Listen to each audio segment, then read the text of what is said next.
What's going on, people? We're back again. Today, we're going to talk about how you can consistently close wholesale real estate deals, um, tactics, strategies. We'll answer your questions, about what we're doing to try to consistently close deals, what we see other people doing, the things that we think work, things that we know work, and all the things in between.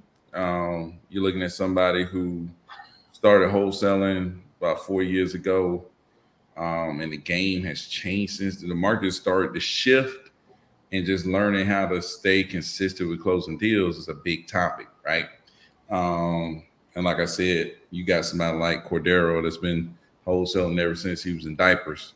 Um, you know, so he done seen a few things. So he definitely know a lot about what you need to be doing to try to consistently close deals. So, and the first comment, Jaden jumping up in this thing, man, what's going on, Jaden? Um, but yeah, man, this how to consistently close deals is how to stay consistent is I always say it's life challenge, period. And how to keep your business consistent is your business life's challenge.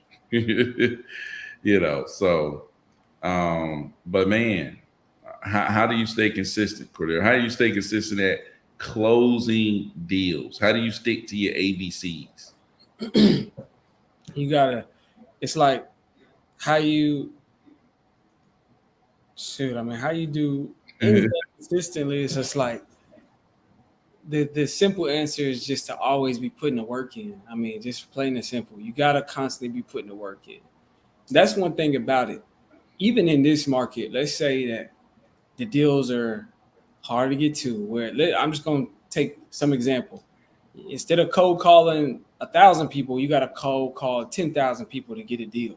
Well, you need to be consistently cold calling for sure now more than anything. You know what I mean? Not less, just because it takes you more.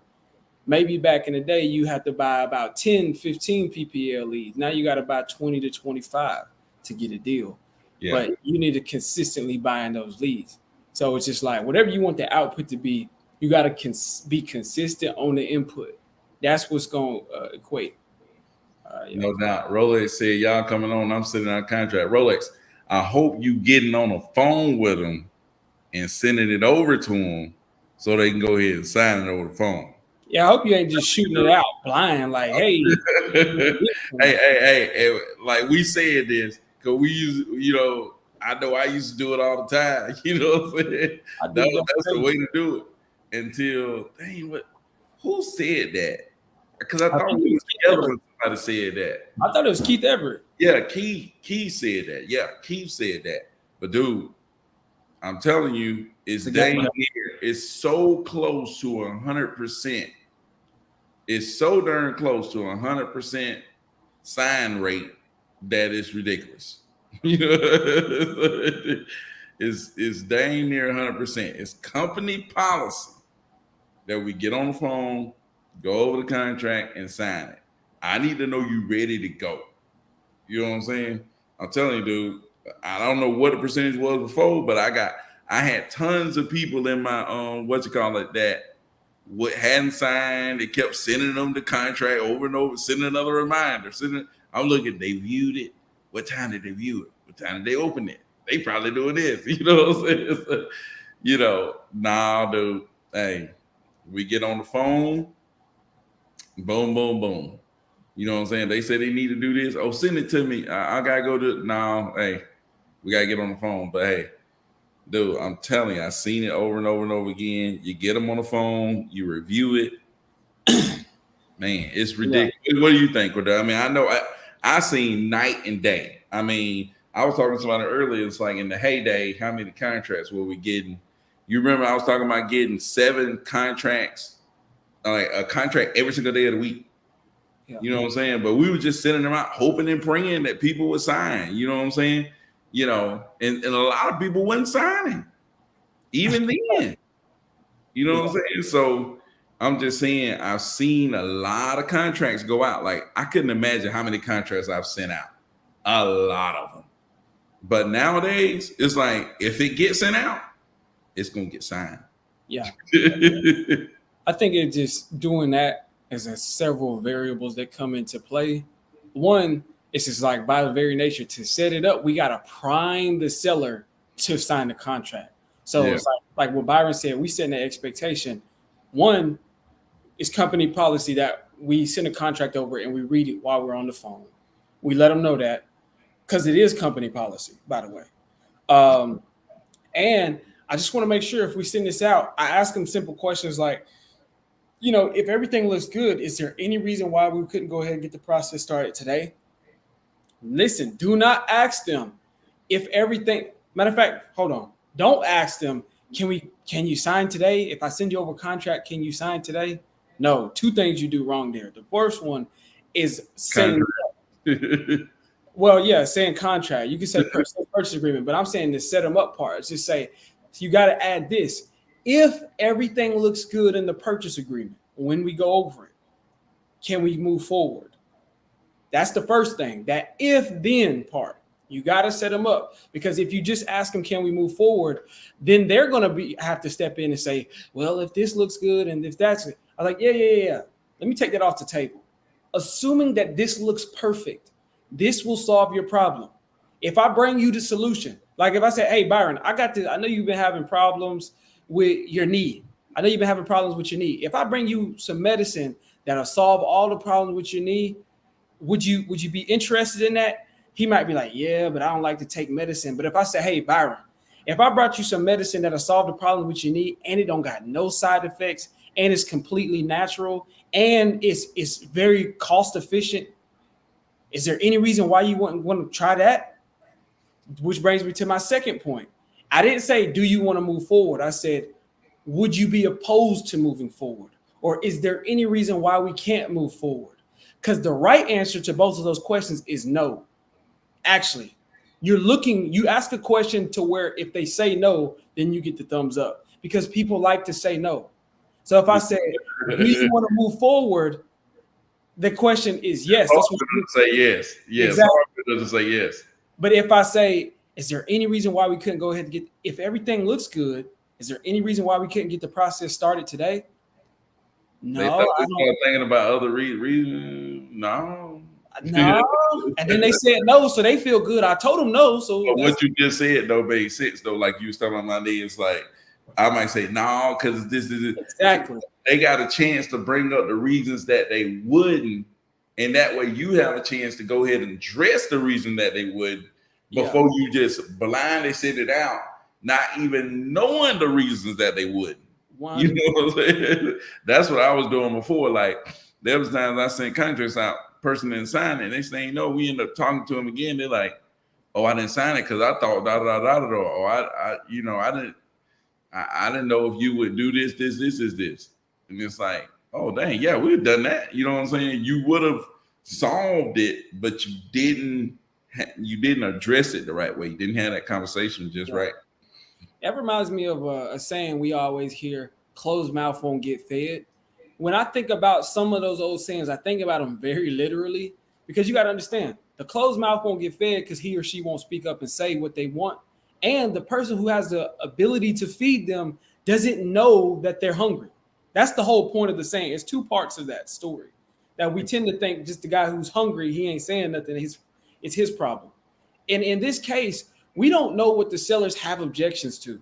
Some sellers, by the time I'm done it, when we send them the contract, and I start explaining it to them before I can finish the first line, they're like, I already signed it. How do I send it back to you? That's how quick.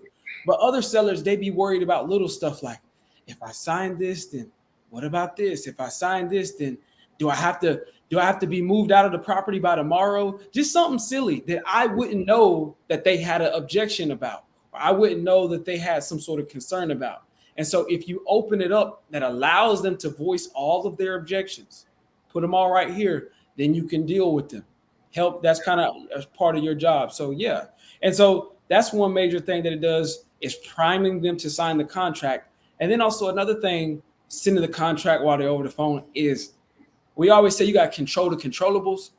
This makes it a controllable now. That's my big thing. It's like you can control the controllables. Let's start making things whereas before where we didn't consider them controllables, that's out of my control. Bring it into your control. Leaving stuff up to chance if you don't have to. I called the title company for this one deal we were trying to close, and they were just like, well, we just got to wait on the seller's lender. Okay, I'm going to call the seller's lender. I got on the phone with the seller. I let the seller give me access to talk, and now I'm talking to the lender. I made it a controllable instead of sitting around and waiting. We just got to wait to hear back from somebody else. Simple as that. Yeah, no doubt. So that's another reason why sending the contract out with them over the phone is so powerful, because then at that point, you're making it. I can't tell you how many it just relieves so much anxiety. I can't tell you how many times where we just be send it out like, dang, a day go by, 2 days go by, like, dang, and now you trying to get back a hold of them. You might not even get a hold of them. Yeah. Especially in the heyday, 2020, 2021, they'll take your contract just to show another dude that they had already been talking to. Yeah. I got this contract for 155, you at 150. If you do 160, I'll go with you. And that dude said, all right, we'll do 160. And that guy doesn't let them get off the phone until they get locked up for 160. So exactly, man. But yeah, dude, it's a game changer, dude. Talking about a game changer. That's a big game changer. But shout out to Rolex, man. Shout out to Rolex. Go ahead and get them locked up, dude. Presidential. So Tanya says you got a sweet talking through. Hey, Tanya been getting on the phone, man, with some of these leads that Rich getting and locking them up. Matter of fact, locked one up today. I was like, man, they told me to have the contract send the contract over, and like 5 minutes later, boom, finalized. I'm like, shoot. Yeah, but I've sat on the phone, heard her go through it. It's real nice, man, professional. It's like, man, I'm like, shoot, that's pretty good. Yeah, excellent work. Excellent. Yeah, no doubt, man, no doubt. But Rich said people like to say no. Yep. People like to say no. So if you ask them a question where saying no leads you to the right direction, then you're setting yourself up for the dub. Whenever you feel like you're in the lottery, you do.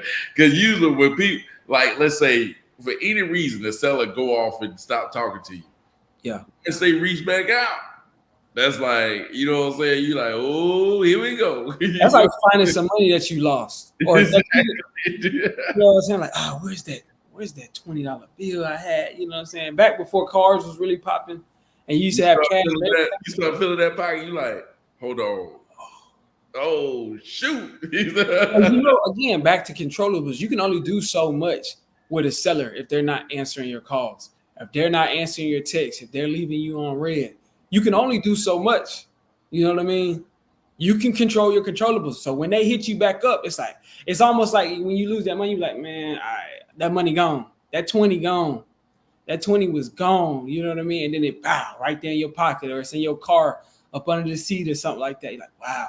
So when they come back, yeah, it does feel good. Absolutely.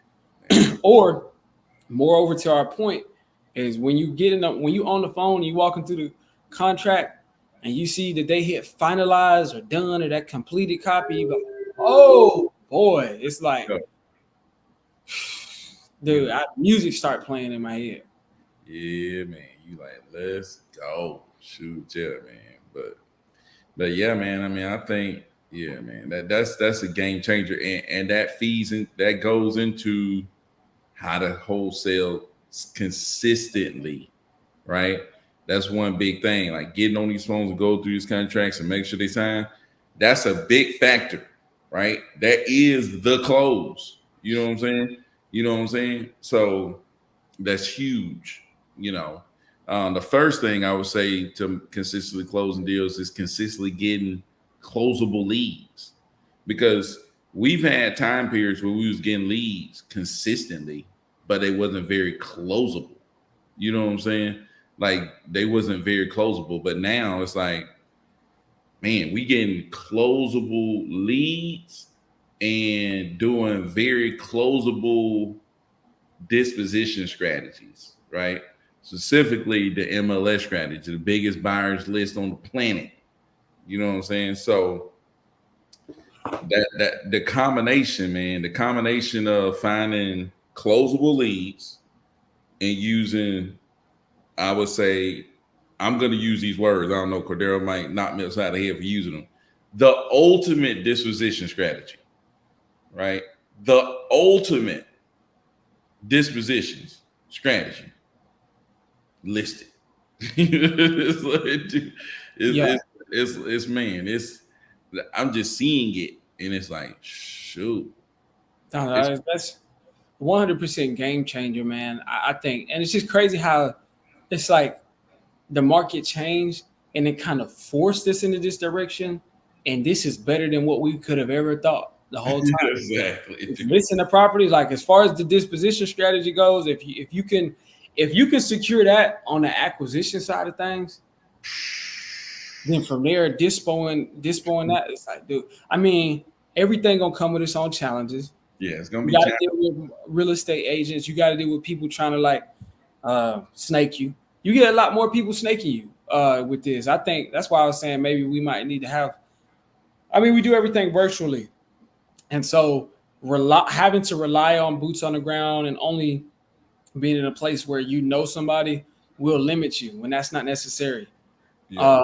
And so, but I mean,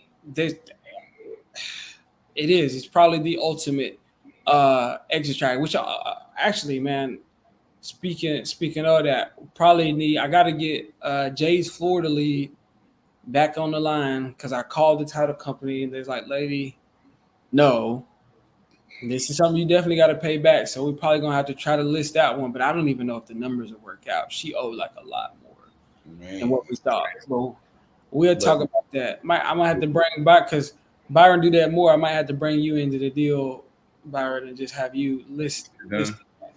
Hey, dude, I'm telling you, you'd be surprised, man. You'd be surprised what people would pay on that market, man. Dude, 1,000. That's the biggest thing. It's just like we have properties just like where it reset my whole expectations. We got properties that's like I'm talking about beyond trash, dilapidated, nearly need to get thrown out, not even demolished, just thrown away in the garbage, and in places that you wouldn't think.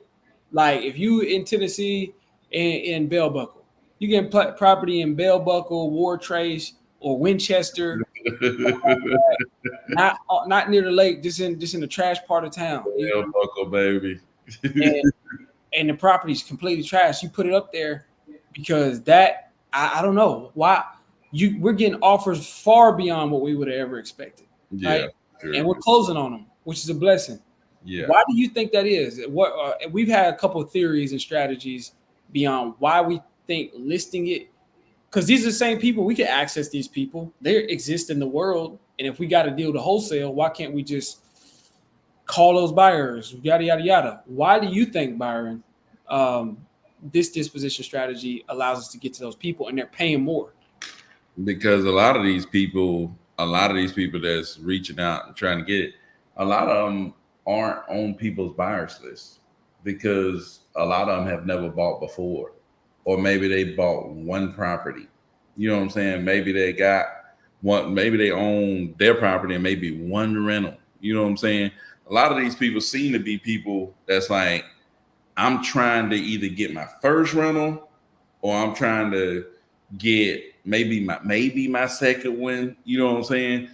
A lot of these people are new entering the market.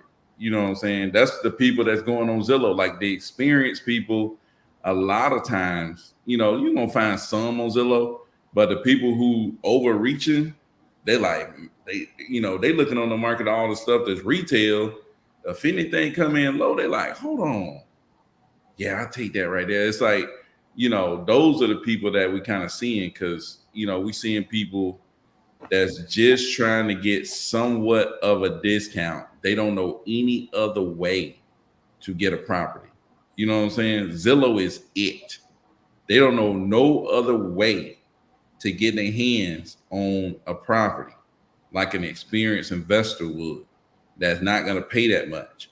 Well, if you can list your stuff a little bit lower than what's on the market, you know what I'm saying? It's a discount. Then they're like, oh yeah, I'm interested in that right there. because that's the lowest thing, or that's low. That's a discount compared to the other stuff that I've seen. But they've never seen wholesale prices.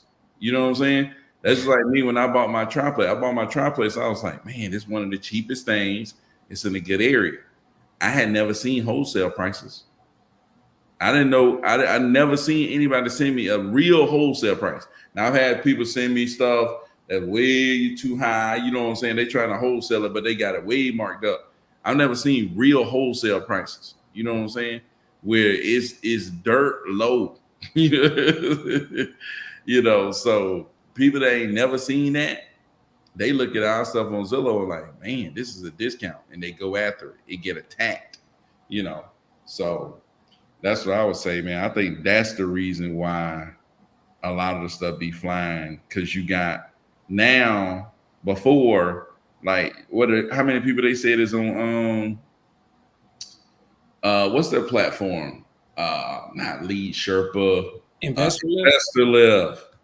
Yeah. Investor Live. So how many people on Investor Live? How many buyers? Tens of thousands. I don't think it's over 100,000. No, it's millions. It's like 1 million or 4 million or something like that. Yeah. I'm talking. No, I'm saying, but they got 4 million buyers on there. 4 million buyers.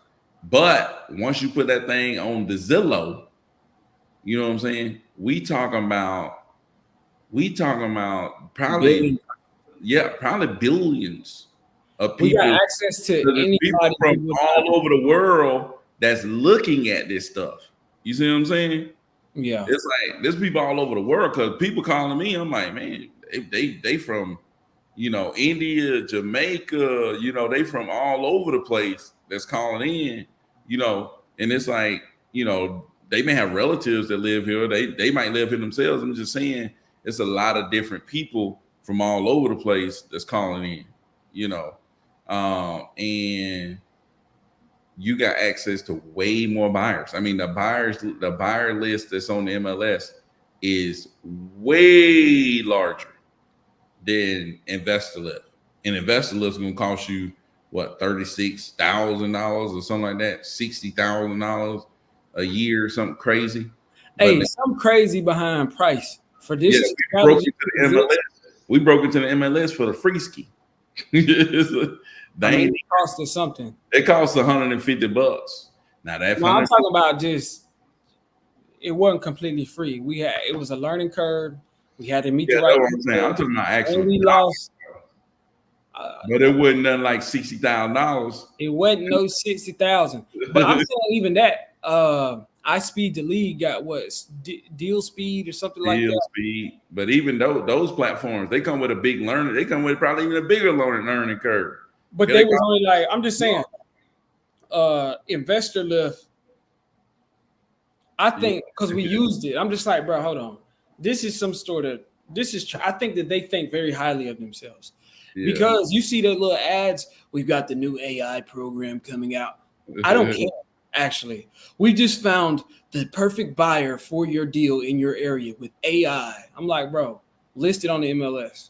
Exactly. Yeah, exactly. You're on the MLS. You're doing all of that, just trying to act like they think that they're like Apple. I'm like, I'm sure you're impressed with what you're doing, but I'm like, from a user perspective, and then you charging, it's just like, dude, I think they got a certain person, they got a certain avatar that's just gonna be their customer, which is how business should be. But ultimately, I'm just like, there are better ways. That's what I'm saying. Don't talk like you the end all and there's better way. Like that's like me trying to advertise some sort of special drink that'll keep you alive. Water already exists, bro. Already exists, so. Exactly, dude. It's crazy. But so Jay said, tell me about it, Byron. I've been getting some decent leads in between. I can't complain. No doubt, man. Do you see a bigger spread on the properties you list? Yeah, I would say. Go ahead. Honestly, I was gonna say I think that's kind of what we was getting at, because that's a good question, Rich. Just like, I think the spreads they just surprise me. What is even possible? I think that where we would have a property where it wouldn't be a deal at all, because The seller wants too much. We could, as a cash offer, we couldn't make that possible. So with this, we can offer the seller more to secure the deal and then go ahead and go through with actually doing the deal. So in that sense, when we're comparing it to be a zero, where it was going to be nothing, now it is something, the spreads are definitely better, and it's just a better tool. It's a power tool. If we're talking about tools in the tool belt, it's a power tool. And yeah, then ultimately, a lot of times, if you can get that seller at that wholesale price, then the spreads are freaking, they're there. Yeah, man. I mean, and like I think what Cordero was saying, it's like, shoot, it's darn near turning it back to 2021. It's darn near because you can offer the seller more. It's like usually you got it, man, especially these days, you got to get them so deep discounted. It's hard to get anybody to say yes to those prices. But like when you can offer them more and still get it off, you know what I'm saying? That's when you start, that's why we able to get more stuff locked up and able to get more stuff off. You know what I'm saying? And then at the end of the day, you're getting them the best offer that they're gonna get. You're getting them the best offer. It's like, where they gonna go? Where they gonna go get a better offer? Nowhere. So yeah, man. That's if you're doing your part, you know what I'm saying? Making sure that you're taking care of the property, making sure that you're, marketing it, answering your darn phone, setting up the showings like they're supposed to be, being diligent about all that stuff. You do have to do your part, but if you do your part, then you're going to get them the best offer. So with that, again, like we briefly mentioned the kind of the hurdles and the challenges that you deal with. Can you give us an idea? Because Byron does more of that, the dispo. I do more of the acquisition. Can you give us an idea of what are some differences from what you do, how you would dispo a property before to now, that come with listing it? Well, I mean, before it was more so just emailing out to buyers, right? We have a write-up. We would write up, a little description about the property, all the details, and send it out to buyers, and then wait for them to send it back, send some offer back or something like that. But now it's simply going through and using these flat fee listing broker lists and going through and just filling out their sheet, getting it, uploading the photos. That's one thing.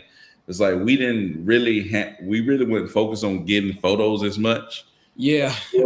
But now it's like we have to have photos. You know what I'm saying? It's like, honestly, there was a season where we were kind of making that transition. Yeah, photos, even if you're not doing the MLS strategy, photos help. Yeah, but because they're downright necessary, we're got to have it.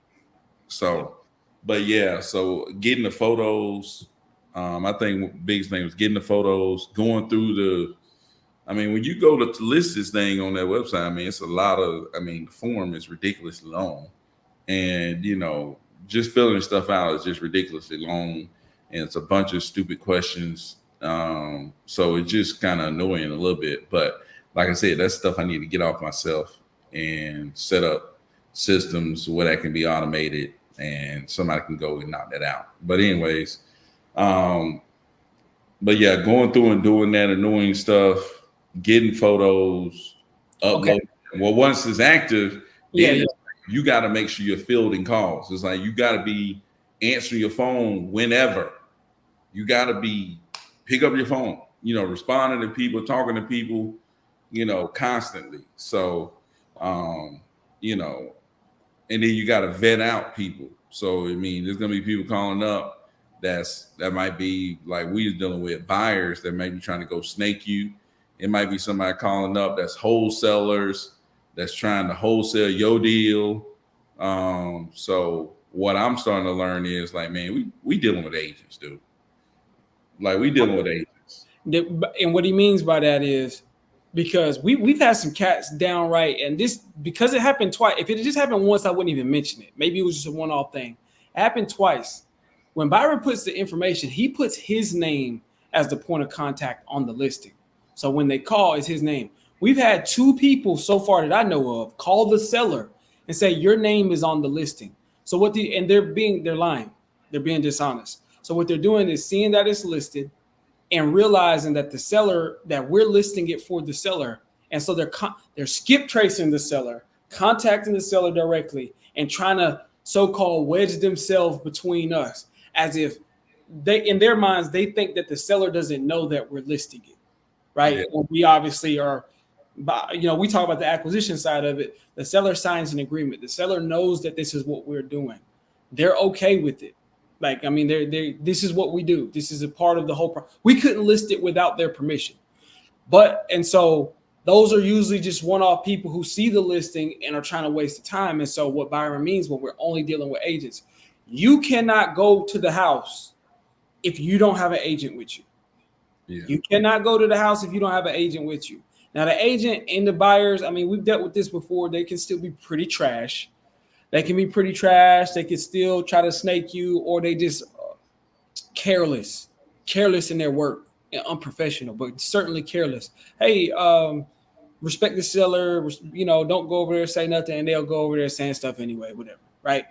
But for the most part, what we've learned that when a real estate agent goes over there, the real estate agent has a certain level of profession, depending on the agent, has a certain level of professionalism that they have to abide by. They have what they call fiduciary responsibility. If the property's empty, it's not like we just sending a random Joe Schmo over there who might burn it down or do whatever. The real estate agent has some sort of, again, professionalism. So that's a rule that we learned, and I would advise you all to try that out. You cannot go I don't care what you offer. You can't go check it out unless you have a real estate agent with you. And most agents do at least have somebody that they probably supposed to answer to. Yeah. That's the point. So if they do something stupid, it's like at least you can try to, there can be with a random cat. At least you can call up, maybe try to call up the broker, or at least say something. Because I've had a situation, not even on a listing.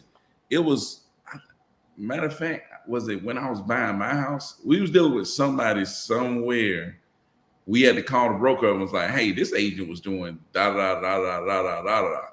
And you know what I'm saying? It caused problems for them. So they do feel some type of, hey, I got somebody I have to answer to, right? Versus just like a random Joe Blow that's like, okay. Because look, the agents, and that's what I was, I guess, implying. The agent's license is always on the line.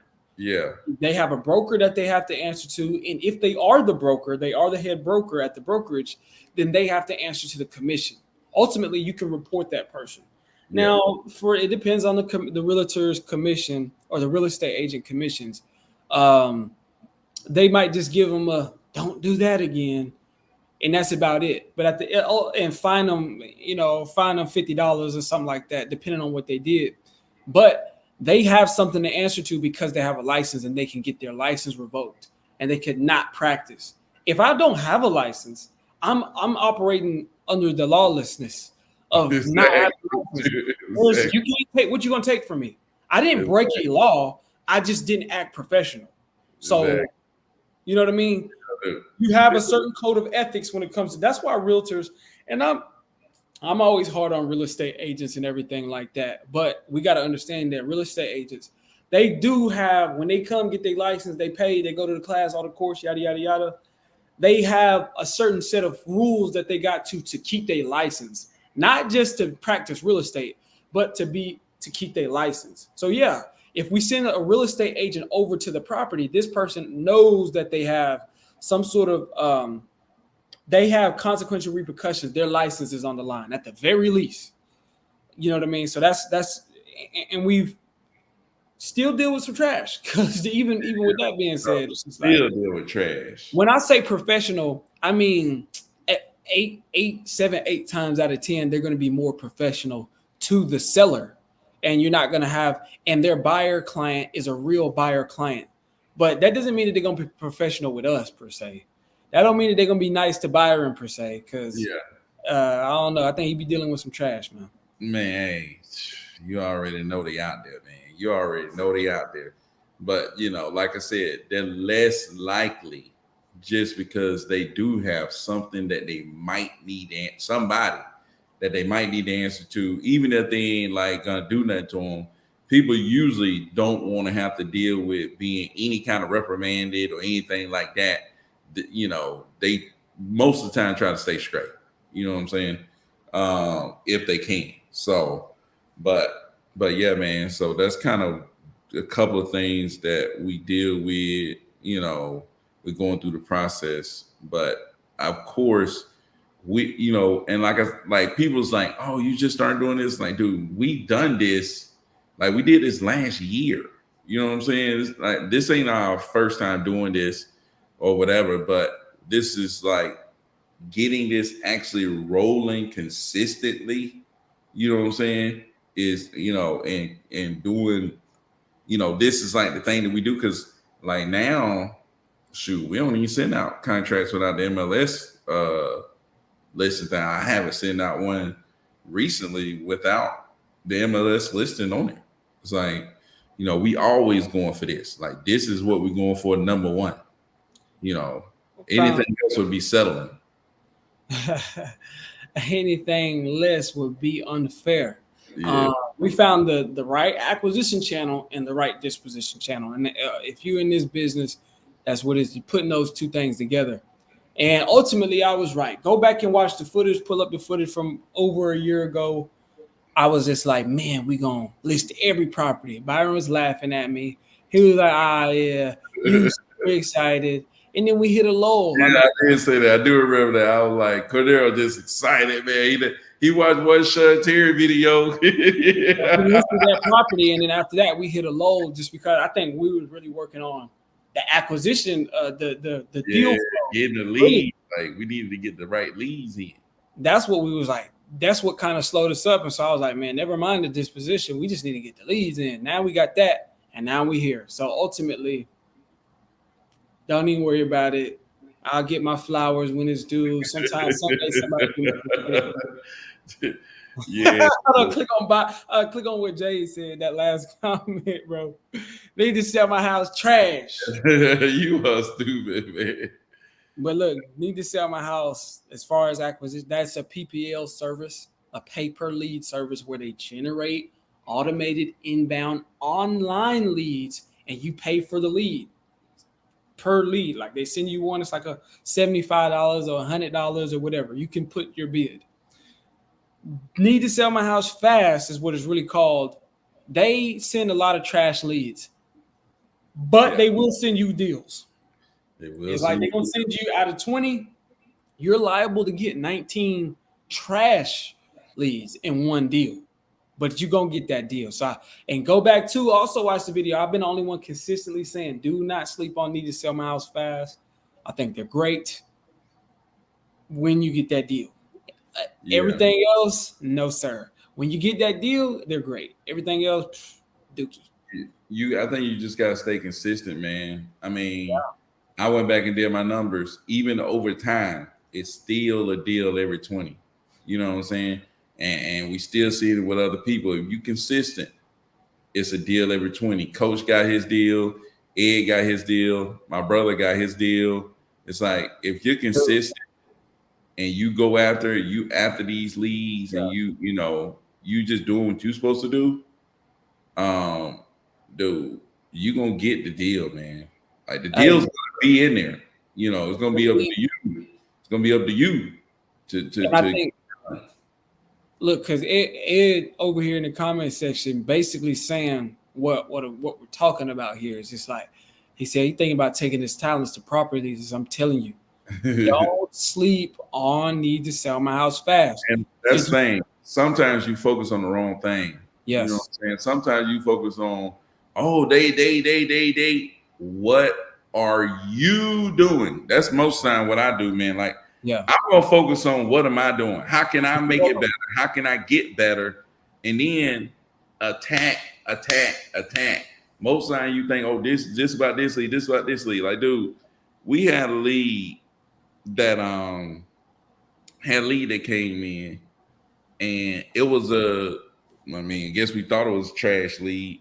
There was multiple ones that we thought was trash leads. People asked full price. We end up getting them on a contract for way less and getting the deal done. You know what I'm saying?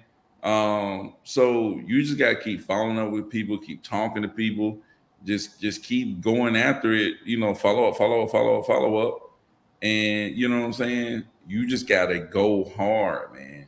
You know what I'm saying. You got to go hard. Keep following up with all these leads. Keep going, because like I said, dude, I haven't seen 20 leads come in and not be a deal in there. I'm just saying. You know what I'm saying? Yeah. Notice I just haven't seen it. He got 16, and he said all trash buckets. Like I said, you could get 19. Yeah, that's what I'm saying. 16. You ain't even got, dude. You ain't even got the 20 yet, and you already got a deal. Yeah, I'm about to say, I think Ed already got a deal. Because, and that's the same exact way with Jaden. Jaden's just like, yeah. I'm like, dude, first of all, again, another thing as far as focus on the wrong thing, focus on the results. That's a big thing that you got to learn how to do in this business.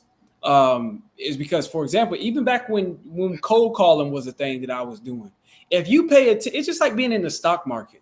If you pay attention to the up and down and the daily up and down, you like, man, this thing is just not stable. I don't see why people do it. I was like, dude, I bought Walmart a long time ago. I bought some shares of Walmart a long time ago. I was like, man, this ain't doing that, man. It's just going up and down. My joke going down. My joke going down. Man, I looked at the back of that thing now. I'm like, man, even over that time, I bought that like back in 2010.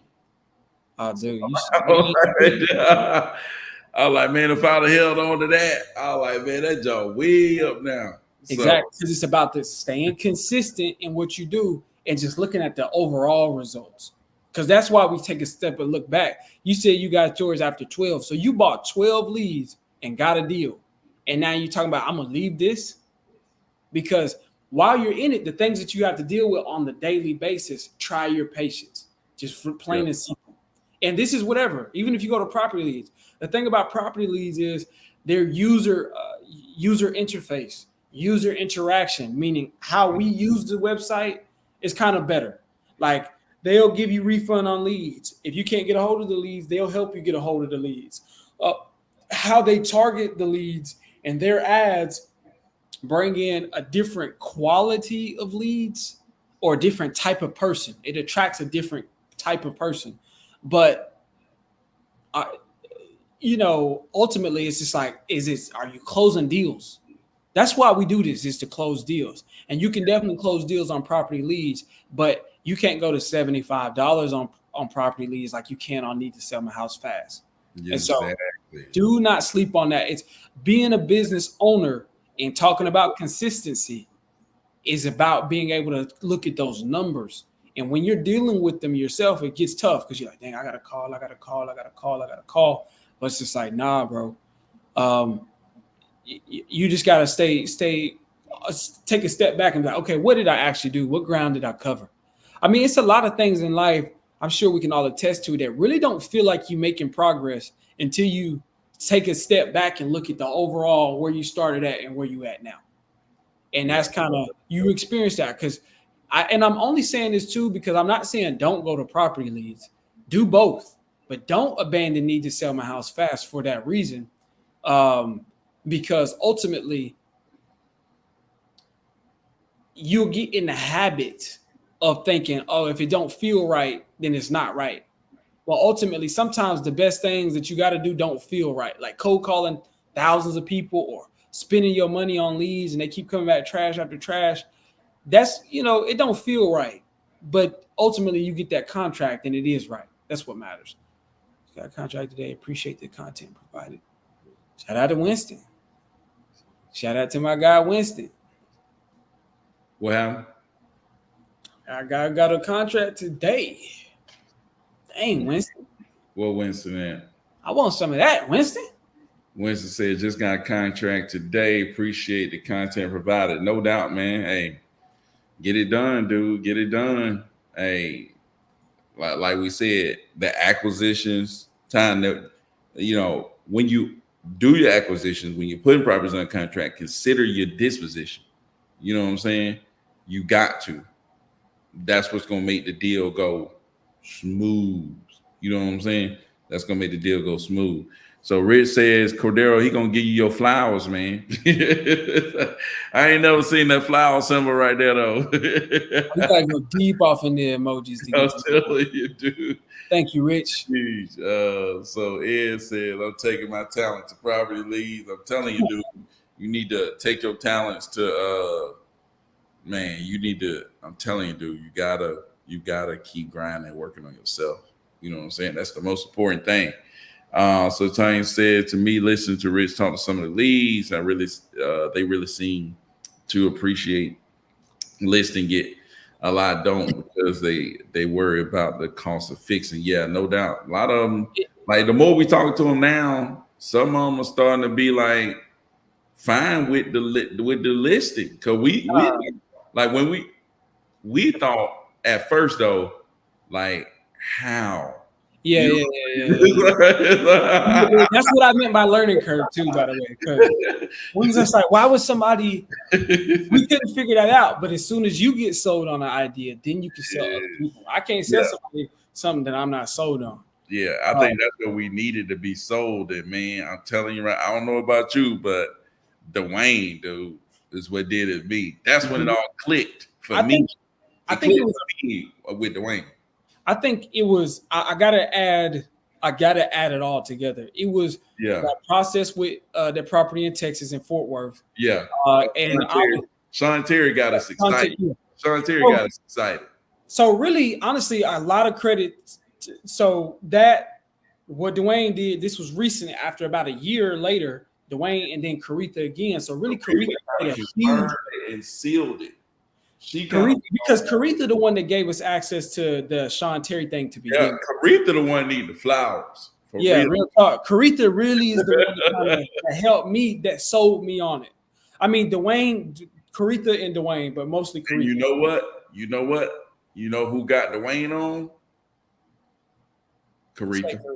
I thought so. I thought so actually. So Caretha. So again, it's just about being with. Byron talks about this a lot. When you can have access to the right people, because I can go get a book, I can go even sign up for a course, but to know somebody and to be able to talk to them and interact with them. So exactly. I think that's what people always talk about, transactional. We're talking about build relationships, man, because when you are down, markets go up and down, but when you got these relationships, it helps you stay solid and help you elevate. So I think that's huge. You know what I'm saying? You got to keep your relationship strong. People are willing to help you. People willing to, put you on. So I'm telling you right now, man, it's about relationships, dude. Yeah, for sure. Caretha really sold me on the idea, and it's improved. Like, it started just like a seed, and then you nourish it and it grows as time goes on. And ultimately, like, I'm to a point where like I can confidently say it. But dude, everybody get these deal under contract with 2 properties. Huh? Got a dude in prison. Ed got a dude in prison, man. About to get them locked up. Come on, Ed, stop it. Stop it. Come what on. Tanya said, she said it sounded like Richard explaining it to him. Richard got a way of making it sound very good. Like Richard explains how when we're finding a buyer, like we talked about that. Byron introduced me to that idea. I started doing it, being very transparent with our sellers, letting them know, hey, we're going to be finding an investor for you because we work with a network of investors, right? And I usually kind of nowadays I'm weighing and I'm like, we have investors in our network in your area that we already work with, which we do. Or if I can get your property approved for it, we can try this other strategy that allows us to list it to get more, yada, yada. But when Richard explained it and he'll get me on the phone and we're talking to these sellers, they'd be like, yeah, so your guy, he told me that you guys would be finding a buyer. It's like Richard gave him a crash course on what wholesaling is. And they're like, please wholesale my house. I'm almost surprised one of them said, so do you guys think you can wholesale my house for me, please? Can you wholesale? Richard need to be the spokesperson for wholesaling, dude. I'm telling you, like Richard, the way Richard breaks stuff down is actually superb. Tanya, you might not even know. You might take Richard. Don't take Richard for granted now. Don't take Richard for granted and take excellent care of him. But I think that just goes to show the more you're sold on it, the more confident you are in it, and the better you can explain it to the seller. The more like that's why we don't have many problems, right? We don't have many problems when it comes to pitching it. Now it's like there was a time when I was like, Kim, will you let me list your property for you? And the one in Valdosta, the lady in Valdosta, I flat out was just like, yeah, I don't think we're your right people. We're not the right buyer.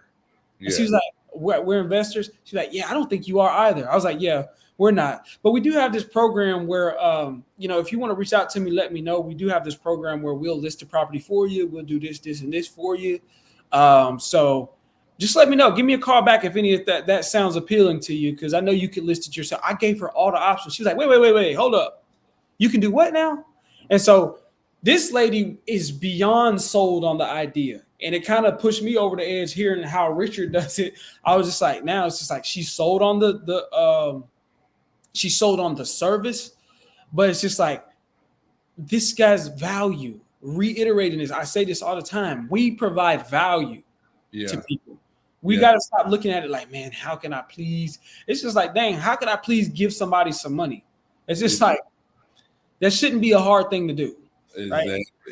When Dwayne came in and said what he said, that's what kind of sold me, because I kept telling you, like, dude, this is actual valuable. You know what I'm saying? Like, this is actually a valuable thing. Like as before, I thought I was just thinking like, man, what? You know what I'm saying? I didn't understand where the value was. So understanding that is helped me out a lot. So Rich says they'll trash at refunds, but there's deals on there for sure. Yeah, I think that's the thing. Coach said I got mine after 12. Yep.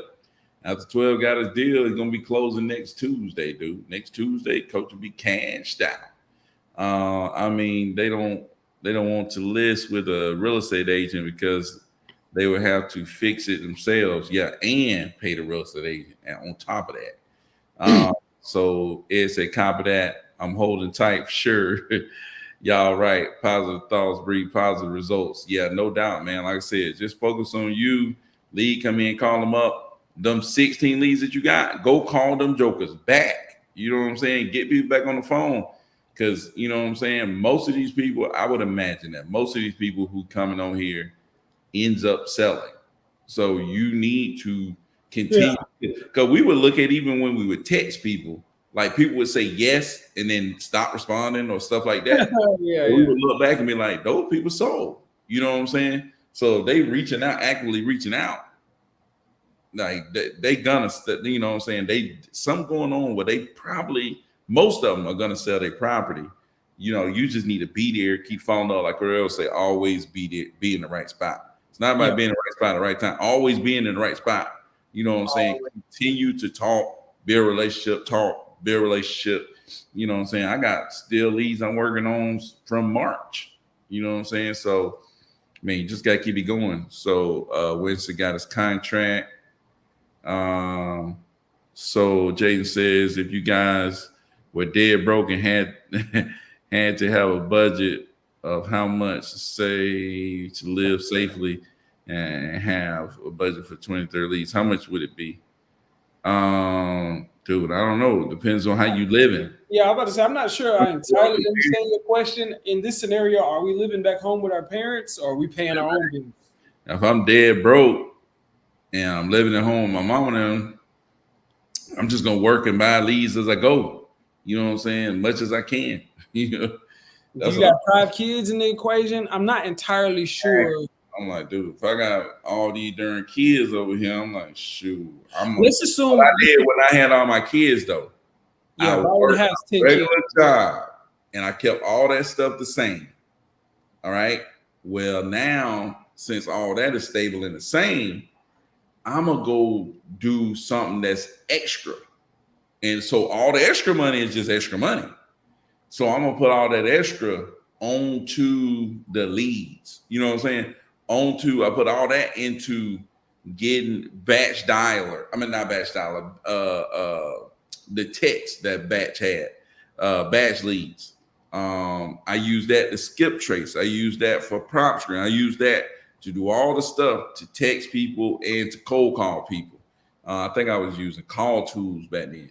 But yeah, I use all that money to do that, and that's what funded it, right? Not my teaching money. Teaching money just kept the family the same. And then the extra money went to building the business. You know what I'm saying? Like that's kind of how I did it. Yeah, it's just a joke on the street. And let's assume that he's saying like how much, no matter what your living scenario is, how much money would you try to squeeze out on the side to buy leads? Let's assume that I'm going to assume that that's what he's saying, and I would be like, I would try. I'm buying leads when I get $75. Yeah, that's what I was going to say. 75, and just because also that allows you, that promotes you to be consistent, right? So every extra $75, you're not going to spend it on eating out.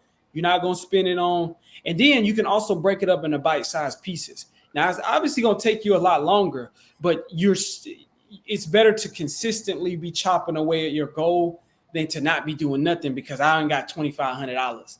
Okay, but you can get $7,500. You know what I'm saying? It might take you $1,500 in total spent, but instead of waiting to save up $1,500 and then spend it all at one time, $75 at a time. And so I think that would be the way, and it keeps you consistent and it keeps you honest. So yeah, definitely. So Rich says if you're going to 10x, don't drop something you're doing. Do that plus more. Yeah. That was the principle in the 10x, well, the 10x mentor and the 10x rule a little bit, but it's just like you need to add other things. And let's get very clear what we mean by other things. I don't mean that everybody in here needs to also be doing business acquisition and stocks and real estate and trucking. That's not what I mean. But it's just like, your priorities and what you have to handle. And then you need to prioritize what's most important, what you really need to do. And you need to be able to 10x in that direction. And as for example, if I'm going to add need to sell my house fast and you're going to add property leads, Ed, then don't slow down on need to sell my house fast. Stay there and add property leads. Yeah. That's the idea. For sure. So it says, what's the breakdown when I think he's saying listing or using, yeah. What's the percentage that the real estate agent takes? Does that interfere with our spread at all? Well, you just calculate that into your spread. That's what you do. And I used to do this even back in the heyday when I was using an agent to sell my properties to cash buyers. I calculated their fee into the spread. You know what I'm saying? That's kind of what we do up front.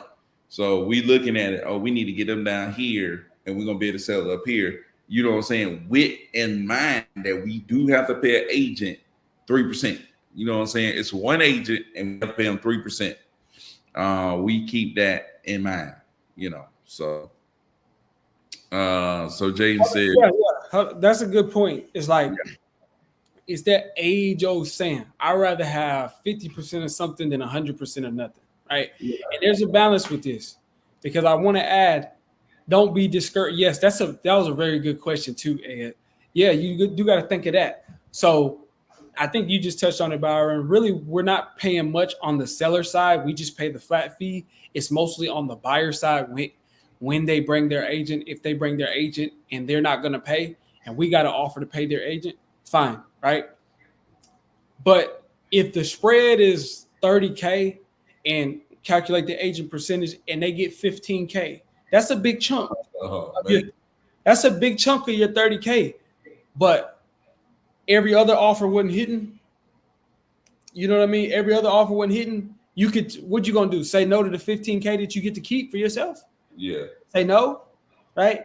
But again, there is a balance because our guy Ty, Yeah, they're crazy. I don't even want to talk about that. Yeah, Ty don't want to talk about that. no, dude. So Jaden says I could be holding a baby. What if I get a lead up dropping them and call they say I would say, hey, you got me up there and hold up at holding a baby, dude. You don't need to be even having the word baby. You don't need having the word baby in your mouth. You 21 years old. So I'm playing, y'all. You better be playing. Couldn't do without you guys. Yeah, no doubt, dude. Trust me, Richard is pampered around here. I got you, Rich. You see how I threw that little extra on there? You got to make sure Rich is taking care of. Make sure he's getting his back rubs, Tanya. I got you, Rich. Say, gotcha. Right. Yeah, no doubt, man. It's like, dude, you just got to get out here and grind. You got to get out here and, man, put your best foot forward and, get after these leads, man. You got to work the mess out of them. You got to work the mess out of them. And to a point you made earlier, go back, hit everybody else. And I know a lot of y'all already doing it. Go back and follow up with those leads. The thing about it, and I was talking to Jade about this at one point, y'all just getting in and y'all thinking about, okay, it took me I bought 16 leads to get the deal. And you thinking the 16 leads ain't nothing. Y'all hadn't been in this long enough to feel what it feel like to call somebody back that you thought wasn't nothing and it turned into a deal. Y'all don't understand that part yet. And I'm really speaking to myself, because there was a time where I didn't understand the power of follow-up. I would follow up, but I'm like, I talked to him already. He already wasn't talking about nothing.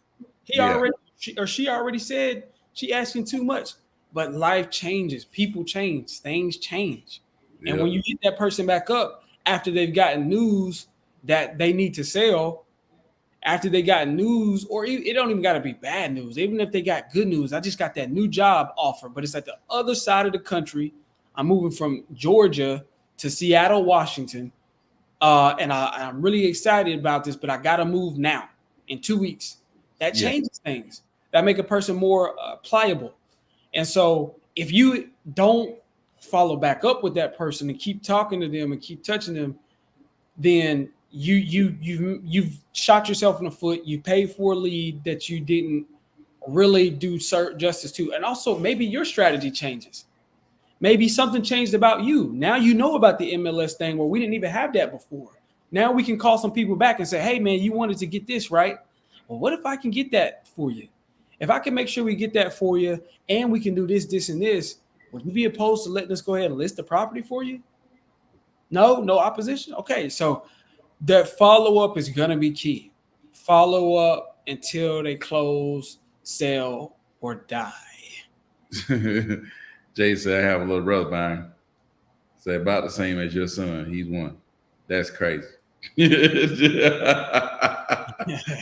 I never really thought about that, Jay. Jay introduced me to his little brother, man, and I didn't really think, man, because I wasn't thinking that Jay was like 21 now, so that's a monster gap. I got a little brother, two little brothers. They're like 10, 11 years younger than me. But I guess I almost could be Jay daddy.